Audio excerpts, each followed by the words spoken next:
We have to address this junction point where the natural stone wall meets the block wall and the brick caps. I'm adding my special concrete mix. My goal here is to make a really nice junction point for where these brick caps run into this corner of the wall. This morning we're going to pull off the form for this natural stone wall and see how she looks underneath. We put a bit of pigment in this concrete so it didn't stick out like horrible grey. The stone layout looks quite random, but there's actually a lot of strategy and planning involved.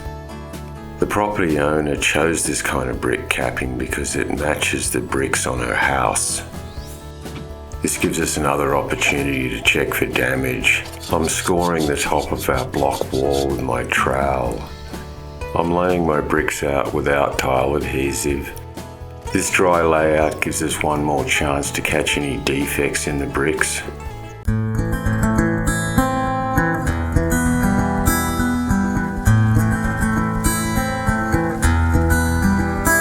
Lay your head upon my shoulder, shut off your thoughts and clear your mind.